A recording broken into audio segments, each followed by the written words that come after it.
Hello and welcome to KennyRoy.com. I'm Kenny Roy. This is the Ask Videomail for the week of January 28th, 2013. Welcome to the site to the new members and welcome back to the old. Don't forget, the Ask Videomail is your chance to get your question in character animation or performance answered in a video just like this one. But I need your question if I'm going to answer it, so please send your questions to webmaster@kennyroy.com. I go through all the questions and I think I answer the ones I think will help the most people. I also think I answer the ones that will help the most people. There's no such thing as a stupid question, and of course it is the best way to get the most out of your subscription. That was the opening. That was a little bit of a sloppy opening. You're going to have to go back and check out the openings from the other video mails to check it out because there's a contest going on right now, and what that contest is record yourself. Make a video of you doing the opening to KennyRoy.com. I want to edit them all together. And the best two will win a copy of How to Cheat in Maya 2013. I'll send this to you, no cost. You'll just give me your address when you win, and I'll send this to your front door. Okay, so if you want a free copy of this book, record a video of you doing the opening to a KennyRoy.com Ask Video Mail, and you may win. So that's going on right now. We'll do that for the month of February, so you have all month to practice and give it a shot. And good luck to you. Good luck to everybody. I'm looking forward to seeing these videos a lot. Okay. So you might notice I'm wearing my blue Spartan medal. I got this because I ran a Super Spartan, which is an 8-mile obstacle course race this weekend. I'm very proud of it. So I'm wearing it today, and it's actually going to go up with my other one right now. There we go. Oh, what's this thing? What is this thing behind me? I apologize for the video quality. I'm having video problems right now, and I know the sound is bad too. But it gives me a chance to try out the webcam that I'm going to be using for the Little Painter production blog. If you don't know what that is, you can check it out. I'm going to be putting the link up soon. Only people who pledged a certain amount during the Kickstarter rewards get access to the behind-the-scenes production blog, but I will be launching the actual production blog and the film website in the next probably 2 weeks, and you can start seeing progress as it occurs. These are all the people that pledged during the Kickstarter. There's 508 names on here. So thank you, Sonia, for doing that. And this is going to be in the background of all the videos that I do for the production blog. So if you pledged, you can find your name here. And maybe I'll take the camera and I'll go a little bit closer. They're a little bit smaller down here than they are up here because, well, you know, come on, you have to write down 508 names. I think she did a great job, though. Anyway, let's see, where are we? This is a good question this week. I like it. It's kind of it's an interesting, almost like industry type question. It's a little bit technical as well, so I really enjoy it. So let's take a look.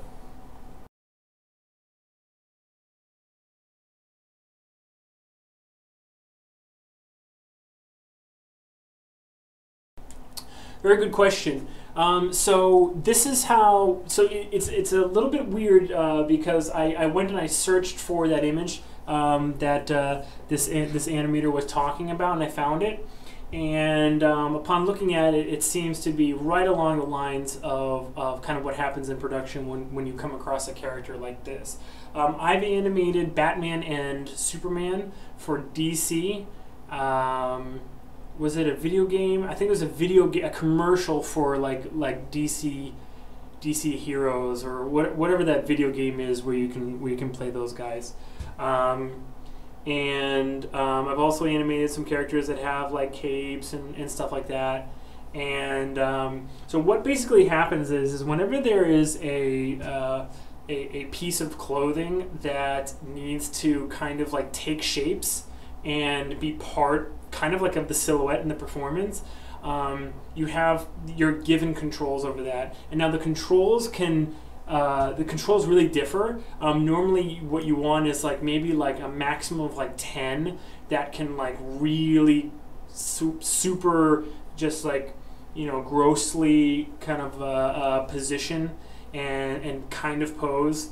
Like if it's a cape, you know, just kind of get the silhouette started. And then you hopefully can go into no more than like maybe 30. So like 3 controls per that one gross one to try to animate it. And of course, there'll be even like sub controls on top of that. The image that I found, it looks like there are at least 100 on this piece of cloth, and that's probably, you know, they probably weren't all used all the time. It was probably, like I said, like, you know, 10 or so that were mainly used to try to give you like a certain shape. And also your rigger will know how to make it so that you can hopefully use the least number of controls to make a pose. We'll take a look at that in just one second. So that being the case, that's when you have a piece of cloth that, like, the idea is that it really does need to take on certain shapes. And we've animated some characters here at Arconics like that, and we've normally done like a hybrid. So what a hybrid system is when there's a little bit of simulation built onto a rig that has some articulated or articulatable controls as well. And you normally have to keep the kind of articulation you're doing somewhat close to, or at least like inspired or referencing like the physical, otherwise they just fight each other, right? So if a character like goes like this and you like do something really weird where it like flips out or something like that, well then you probably want to dial down those dynamics, because if you really wanted that, I'm not sure why, that little flip out, you don't want it to be like fighting weirdly and flickering and wobbling weirdly with the dynamics that are fighting against it. But basically it just comes down to setting influence on the simulation as well. So let's take a quick look at this rig that I'm talking about, and you'll see what I mean. Okay, cool. So here's our it's the vampire from Hotel Transylvania, and it looks like all we're seeing is the rig on his cape itself. And like I said, normally it's good to have like 5 controllers, you know, that can give you, and it kind of looks like that's what we have. It looks like these large, sort of encapsulating square and circle controls are how you very, very grossly pose this thing. Just if he does like a little like swoosh motion, like you'd probably want to animate those to like follow that kind of S curve or that line or whatever you're doing.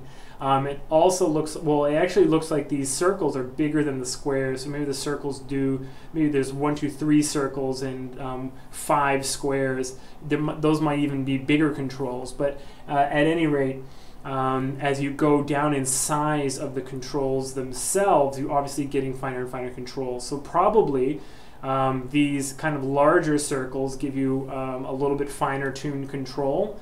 And these really small circles, like these ones and these ones, give you even more fine control. It seems as though they're almost, you know, I mean, I imagine that they pretty much pinch and pull, you know, in terms of influence, a very small area around them, probably not influencing more than like the immediate controls that are next to them. You have to worry about animating all of these, because once you touch one, it's almost as if you need to go back to 0. I remember when I was animating the cape of Superman, I can't show you the shot because I actually don't even know where it ended up. What I remember is that like in order to, like, he was landing, and so his cape needed to really like kind of like it was like straight up, and he needed to like land and kind of like fall around him, and sort of like not too much though, because it would look weird if he was staying like this and like the cape like totally went around him and then flapped back. So it was kind of a little bit of a battle to get it working right. But what I remember is that you want to, if you can, use as few of those little controls as possible, because what ends up happening, it's almost like bookkeeping. You might get this like really close, you know, to what you want with the little controls, and then you fast forward to like the next pose that you set with those big ones, and then you're staring at this thing that's completely mangled now because all those little controls are moved out of position, and they're still out of position because you've moved forward in time, right? So what you end up having to do is kind of like zero them all again, and then kind of rebuild a pose. Well, that can sometimes become really bad in the in-betweens. If you were getting like this, you know, like the curve that the cape is coming around or whatever, if it's coming around and like the last bit of like curl is done with those little controls, then you know, in the in-between frames, you can see like this weird stuff happening, like with these little in-between controls. So the advice, I mean, pretty much it's the same advice you hear with every single aspect of animation. Like, don't move under the face until the body is done. You know, don't do like the fingers and toes until, you know, your character, you know, the gross controls are moving. So really, especially when you have this many small controls, it is really important to use those little ones as little as possible. It seems here that there's so many that they are actually dynamically driven, or at least influenced by the grid, meaning if you grab a big one, it will actually move the little ones around, and they'll stay basically like on the cape, sort of, so that, you know, you're not leaving behind any small controls.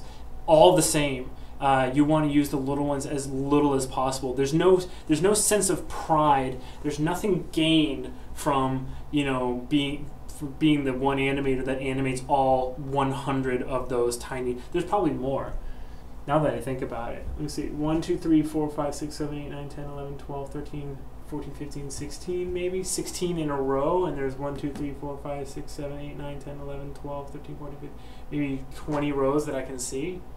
200, 300 controls. There's no sense of pride. There's nothing gained, like inherently, from being the one guy that used all 300 controls. So you'll win no cookie in dailies. Your lighter won't like call you on the phone and tell you how much they appreciate you using all those controls. Nothing to be gained from being that guy. Okay, so basically, rule of thumb, if you have been given this, is to follow the director's direction and to give them the pose and the silhouette and all the fancy things that they want. See if you can establish a working relationship where you're giving them what they want, or they can approve a direction from using just the major movers. Okay, and then it'll be up to you to use maybe one controller smaller to give, like, you know, really smooth like shapes and all that stuff. And then if there's like a pop, or if there's something just like on 1 frame or 2 frames not going right, you know, wall that off with keys on those really small controllers, and then just fix the silhouette as little as you can, moving those things. That would be my advice. Just because I feel like people don't know how easy end cloth is to set up, I made a really quick scene. I just wanted to show you one more time how easy it can be to set up an end cloth. Here we have a cylinder. It is just skinned to this bone that's bending over like that. And then I have a, this is supposed to represent a piece of cloth. It's basically a cloth, it's like a sleeve, you know, with like a cuff that opens up right here. And what we want to do is to make it so that the sleeve bends with this arm. Okay, so the first thing we're going to do is go to End Mesh and go Create End Cloth. Okay, and we can set all of our attributes, but if you just want to pick a preset, that's fine too. I like T-shirt. Let's just replace it with T-shirt. Okay, that was that simple. then we want this to collide with it. This is the arm, right? So the arm needs to be a passive collider. There we go. All right. And now basically these two things will collide with each other. If I hit play, gravity will drag this down, but it might get caught on, yeah, it might get caught a little bit. See how it slips down? And now what we need is for this cloth, let me smooth it a little bit. We need for this cloth to actually stick to this arm. So if you've modeled your character and you've created your cloth from the character model, like you copied it and scaled it up, or anything like that, if it's close to the skin, as you can see, of your character model, then what you can do is you can make. There's actually a few different constraints that will work for the same purposes. Actually, one of the simpler ones to create is a point on surface constraint. And basically what it will do is it'll take a point, and then when you choose your surface, it will pick kind of the closest point on that surface to that vertex that you've chosen, and it'll kind of like wire it. All right. You can also do slide on surface, which is good if the clothes are a little bit more loose fitting. But if this is like a t-shirt and this is the sleeve that like kind of like opens up, point on surface will work. So you select your vertices, you shift select your surface, and then you go in constraint, point to surface, and then you're done. These little navy blue dots mean that there's a constraint there, and if the constraint gets stretched, it'll actually show you in a green dotted line what's happening. But anyway, now I just hit play, and you have to hit play every frame, otherwise Maya will not calculate that correctly. So there we go. So now the t-shirt is sticking to the arm, and the sleeve is behaving like cloth, you know, kind of how we'd like it to. Okay, and we can actually change. This is all dynamics. We can change the attributes of this cloth actually in real time. We could make this chiffon. Let's make that chiffon. And so now it bends a little bit differently than when it was t-shirt material. We can make it heavy denim. So now it should be, yeah. See how it's stiffer, like around the edge. Let's do another preset. Rubber sheet. Let's see what that looks like. Whoa! So it's like super bouncy. You see that? It really, really, really wants to continue kind of like stretching when it's done.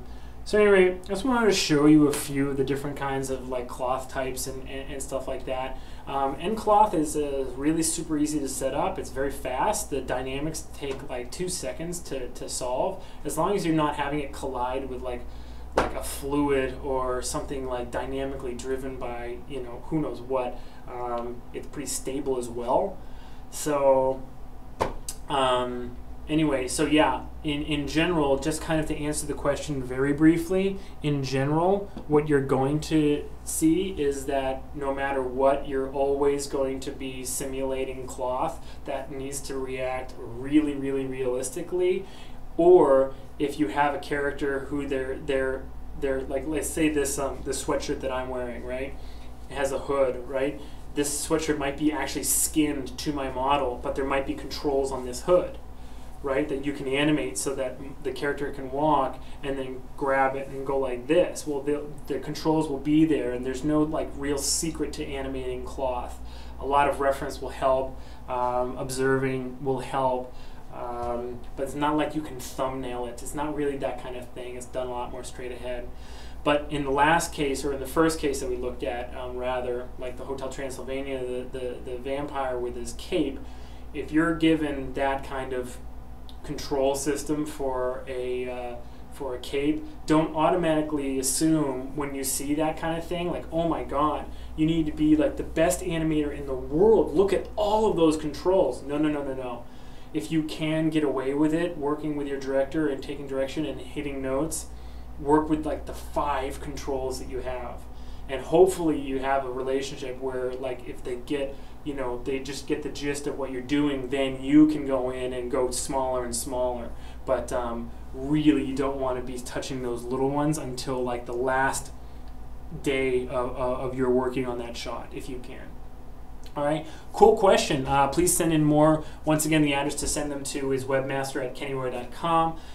Don't forget about the contest to record an opening and win a free copy of How to Cheat in Maya 2013. A lot of awesome announcements coming up. Please watch the news and check out the video mails, because I'm going to be talking about some cool stuff very soon. Okay, thanks a lot, and as always, rock on.